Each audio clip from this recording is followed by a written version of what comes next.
पुण्यामध्ये रेव पार्टीवर पोलिसांचा छापा। आळंदी मरकळ रस्त्यावरील बंगल्यात सुरू होती रेव पार्टी। 60 ते 70 तरुण आणि तरुणी ताब्यात। नशेसाठी वापरले जाणारे पदार्थही जप्त।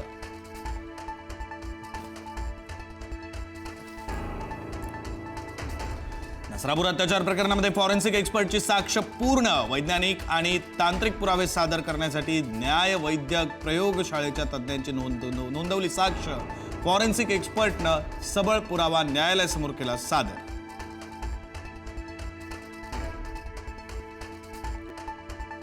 घरगुती गॅस सिलेंडरच्या दरामध्ये पुन्हा वाढ। आजपासून एलपीजीच्या दरात आणखी 29 रुपयांची वाढ। मुंबईत सिलेंडरची किंमत 912 रुपयांवरून 941 रुपयांवर। शनिवारी राज्यामध्ये आनंद घनांची आनंद वार्ता। सिंधुदुर्ग जिल्ह्यामध्ये मान्सूनचा प्रवेश।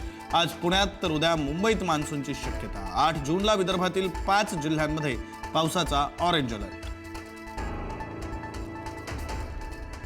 पुण्याला पुढील 4 दिवस पावसाचा येलो अलर्ट। पुढील 3 ते 4 दिवस शहर आणि परिसरामध्ये मेघगर्जनेसह पावसाची शक्यता।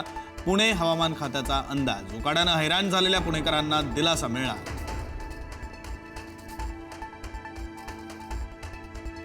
सिंधुदुर्गात मान्सून सक्रिय। कणकवलीमध्ये फोंडा घाट उमरठमध्ये मान्सूनची जोरदार हजेरी। साताऱ्याच्या दुष्काळी भागाला पावसानं झोडपलं।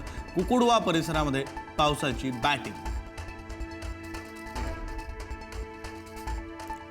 निवडणुका बॅलेट पेपरवर घेण्याची संजय राऊत आणि सुप्रिया सुळेंची मागणी। पैशांच्या माध्यमातून भाजप निवडणुका लढत असल्याचा संजय राऊतांचा आरोप।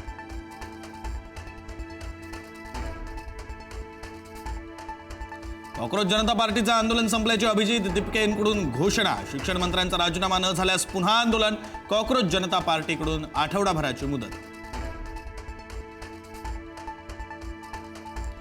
तुकाराम मुंडेंचा दणका। आता वडापाव व्यावसायिकांची खैर नाही। वडापाव विक्रेत्यांना वर्तमानपत्र वापरण्यास सक्त मनाई। अन्न पदार्थांसाठी वर्तमानपत्र वापरल्यास होणार कडक कारवाई। इंग्लंड दौऱ्यासाठी भारताच्या T20 संघाची घोषणा। श्रेयस अय्यर नवा कर्णधार तर तिलक वर्मा उपकर्णधार। IPL मध्ये तुफान खेळी करणाऱ्या वैभव सूर्यवंशीचंही भारतीय संघात पदार्पण। भारत अफगाणिस्तान कसोटीमध्ये पहिल्या दिवसाअखेर भारतानं उभारला धावांचा डोंगर। पहिल्याच दिवशी 3 गडी गमावून 368 धावा। कर्णधार शुभमन गिल 103 आणि ऋषभ पंत 50 धावांवर नाबाद। KL राहुलनं झळकावलं कसोटी कारकिर्दीतलं 12वं शतक।